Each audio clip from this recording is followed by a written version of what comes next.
Hello everyone, welcome to my channel. अगर आप SY BCom के स्टूडेंट्स होंगे तो आपको ये खबर तो मिल चुकी होगी कि आपके एग्जाम्स कैंसिल हो चुके हैं और जिन बच्चों ने पेपर दे चुके थे, जो कॉलेजेस के अंदर पेपर हुए थे, उनको डायरेक्टली TY बीकॉम के अंदर प्रमोट कर दिया जाएगा, चाहे वो आप आइडल के स्टूडेंट हो या रेगुलर स्टूडेंट हो।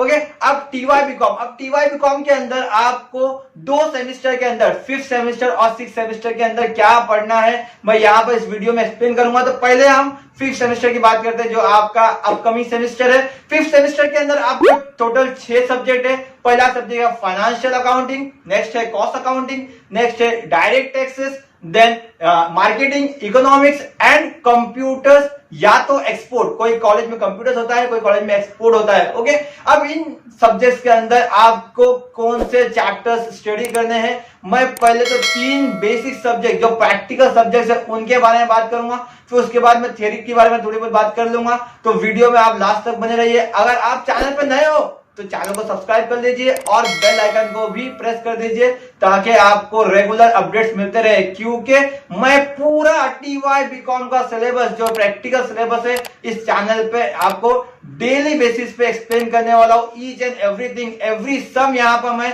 कवर करने की कोशिश करूंगा। ओके, वीडियो को लास्ट तक देखिए, आपको पूरा सिलेबस समझ में आ जाएगा कितना कुछ हमको पढ़ना है पूरे 5th सेमेस्टर के अंदर। तो बढ़ते हैं हम वीडियो की तरफ। तो टोटल 6 सब्जेक्ट का स्टडी करना है हमको TY बीकॉम के अंदर। TY बीकॉम के अंदर 3 मेजर सब्जेक्ट है, that is financial accounting, cost accounting and direct taxation. इसके अलावा 3 दूसरे जो सब्जेक्ट है, that is marketing, economics and export marketing. Export marketing के ऑप्शन में कोई कोई कॉलेज के अंदर कंप्यूटर सिस्टम रहता है, तो कंप्यूटर सिस्टम्स। ये 3 सब्जेक्ट जो है ये टोटली थियोरी बेस्ड सब्जेक्ट है और ये 3 सब्जेक्ट जो है टोटली प्रैक्टिकल बेस्ड सब्जेक्ट है, जिसके ऊपर मैं इस चैनल पे वीडियोस बनाते रहूंगा। अगर आप चैनल पे नए हो तो चैनल को अभी सब्सक्राइब कर लीजिए, क्योंकि आपको रेगुलर मैं वीडियोस यहाँ पर अपलोड करते रहूंगा TY बीकॉम के इन चैप्टर से रिलेटेड। ओके, तो बात करते हैं फाइनेंशियल अकाउंटिंग की। अब फाइनेंशियल अकाउंटिंग के अंदर पहला टॉपिक है, that is preparation of final account of companies. Final account of companies जो एक ऐसा चैप्टर है जो आपका अकाउंट्स के अंदर स्टार्ट से 11th स्टैंडर्ड से पीछा नहीं छोड़ रहा है। 11th स्टैंडर्ड के अंदर आपने पढ़ा था final account of sole trading concern, then 12th के अंदर आपने पढ़ा पार्टनरशिप फर्म का फाइनल अकाउंट, देन 13 के अंदर आपने फाइनल अकाउंट पढ़ा that is manufacturing final account, फिर आपने 14 के अंदर फाइनल अकाउंट पढ़ा admission, retirement and death of final account, और ये आप पढ़े that is preparation of final account of companies. Company एक अपना फाइनल अकाउंट कैसा प्रिपेयर करती है, अकाउंटिंग स्टैंडर्ड्स को कैसे फॉलो करती है कंपनी का नया जो आया है आर्टिकल 3, कंपनी उसको क्या फॉलो कर रही है, मतलब ईच एंड एवरीथिंग इसके अंदर दिया हुआ है कि नया कंपनीज एक्ट 2013 जो आया है अकाउंटिंग स्टैंडर्ड 3 के हिसाब से फाइनल अकाउंट कैसा बना रही है कंपनी। ईच एंड एवरीथिंग ये टॉपिक के अंदर आपको सीखना है। ओके, बात करते हैं सेकंड टॉपिक की, that is internal reconstruction. Internal reconstruction जो टॉपिक है ये बहुत ही इंटरेस्टिंग टॉपिक होने वाला है इस पूरे सिलेबस के अंदर, क्योंकि ये टॉपिक के अंदर कंपनी कैसे सिक यूनिट से वापस रिवाइव होती है, कंपनी एक बीमार बन जाती है, कंपनी लॉस मेकिंग से वापस प्रॉफिट मेकिंग कैसा बनती है, ये चैप्टर के अंदर हम सीखने वाले हैं। नेक्स्ट है बायबैक ऑफ शेयर्स। कंपनी अपने शेयर्स मार्केट से वापस खरीदती है, दैट इज बाय बैक, वापस खरीदना। कैसे खरीदती है, क्या प्रोसीजर होता है, ये सब सीखना है इसके अंदर हमको। नेक्स्ट है इन्वेस्टमेंट अकाउंटिंग। कंपनी अगर कोई एक कंपनी है दूसरी कंपनी में इन्वेस्ट कर रही है तो उसका प्रोसीजर क्या होता है, उसमें कैसा पैसा मिलता है, कैसा डिविडेंड होता है, कैसा प्रॉफिट होता है, कैसा शेयर्स को हम बेचते हैं, कैसा शेयर्स को हम खरीदते हैं, ईच एंड एवरीथिंग इन्वेस्टमेंट से रिलेटेड हमको यहाँ सीखना है। और 5th टॉपिक जो है ethical behaviour and implication of accountants. ये टॉपिक के अंदर हम पूरा थियरी पढ़ने वाले हैं कि भाई अकाउंटेंट्स के अंदर एथिकल बिहेवियर क्या रहता है, ईच एंड एवरीथिंग। मैं यहाँ पर हर एक टॉपिक के ऊपर वीडियो अपलोड करते रहूंगा, आप मेरे साथ बने रहिए। Okay, now next cost accounting. Cost accounting के अंदर आपको 5 मेजर टॉपिक पढ़ने हैं। सबसे पहला टॉपिक आप देख रहे हैं that is material costing. What is material, कि मटेरियल क्या होता है, मटेरियल रॉ मटेरियल आता कहां से, रॉ मटेरियल के कितने टाइप्स होते हैं। जो एक चैप्टर है फीफो एंड वेटेड एवरेज जो आपने 13 में पढ़ा था वो टॉपिक है इसके अंदर। इसके अंदर बहुत से रीऑर्डर लेवल क्या होता है, ईच एंड एवरीथिंग, मतलब बहुत ही डिटेल में मटेरियल क्या होता है उसको एक्सप्लेन किया है।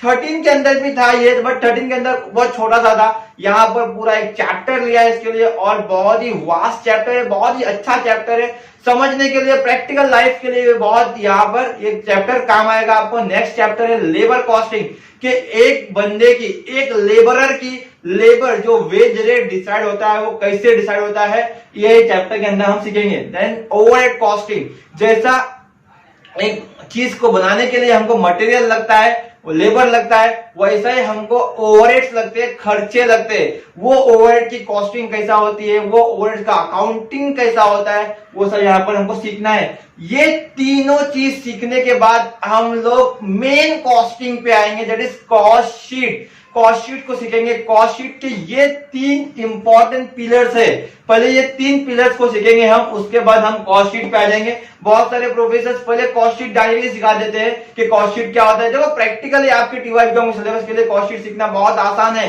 लेकिन अगर आप ये तीनों टॉपिक को, इनके थियोरी को, इनके प्रैक्टिकल प्रॉब्लम्स को, ये कहाँ काम आते हैं, कौन सी कंपनी में, ये सब सीखोगे और उसके बाद कॉस्ट शीट सीखोगे तो कॉस्ट शीट सीखने का मजा ही कुछ अलग रहेगा। आपको कॉस्ट शीट बहुत इजी लगेगा और समझ में आ जाएगा कि भाई ये 3 टॉपिक का ही मेन एक टॉपिक बना के भेजा गया है। तो बहुत सारे टीचर्स कॉस्ट शीट पहले सिखाते हैं, लेकिन I will start from material costing.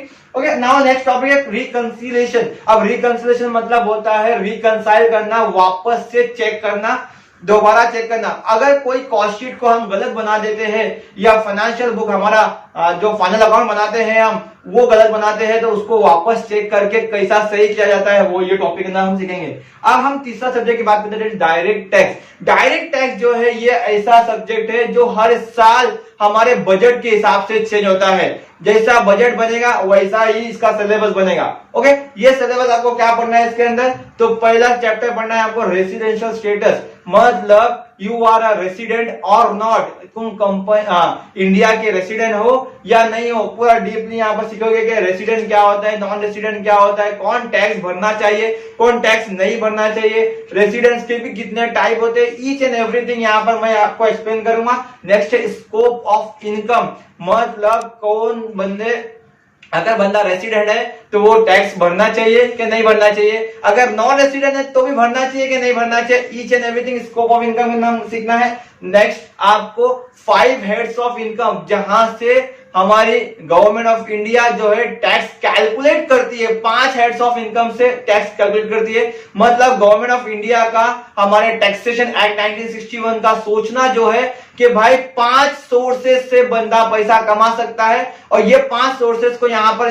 Explain करूंगा मैं। That is income from salary, के सैलरी से कमा सकता है। नेक्स्ट है इनकम फ्रॉम हाउस प्रॉपर्टी, मैंने एचपी लिखा है, हाउस प्रॉपर्टी से पैसा कमा सकता है, रेंट पे देके कमा सकता है पैसा। Income from business and profession, उसका बिजनेस भी हो सकता है बंदे का, कोई प्रोफेशन होगा, अगर मैं टीचर हूं तो मेरा टीचिंग में एक प्रोफेशन है तो मैं टीचिंग से भी कमाता रहूंगा। तो हमको यहाँ पर हेड्स ऑफ इनकम डिवाइड करके दिया गया है कि बंदा कहां कहां से कमाता है।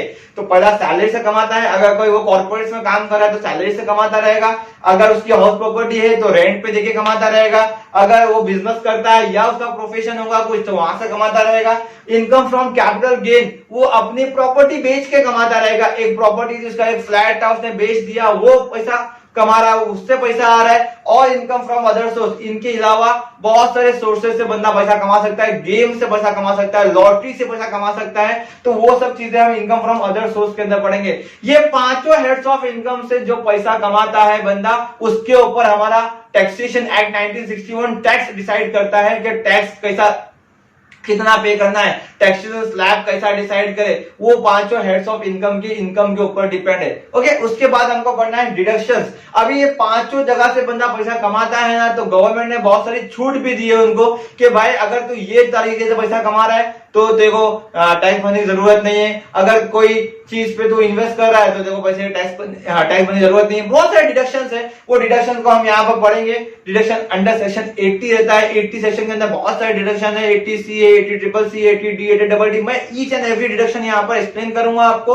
ओके, नेक्स्ट है टोटल इनकम। कि बंदा अगर पांचों हेड से कमा रहा है तो कितना कमाएगा, वो पांचों हेड का यहाँ पर समरी रहता है कि सैलरी से कितना कमाया, हाउस प्रॉपर्टी से कितना कमाया, कैपिटल गेन से कितना कमाया, बिजनेस प्रोफेशन से कितना कमाया और अदर सोर्स से कितना कमाया। ये पांचों हेड्स ऑफ इनकम का यहाँ पर समरी रहता है, दैट इज टोटल इनकम। बहुत ही इंटरेस्टिंग सब्जेक्ट है आपके प्रैक्टिकल लाइफ में। अगर आप टीवाई बीकॉम के स्टूडेंट नहीं हो तो भी आपको ये टॉपिक, ये चैप्टर ये सब्जेक्ट बहुत काम आने वाला है टैक्स को समझने के लिए। और आज हमारी जो इकोनॉमी का हालत है, हमारी जो चल रहा है यहाँ पर मार्केट में, तो आपको टैक्स समझना बहुत जरूरी है।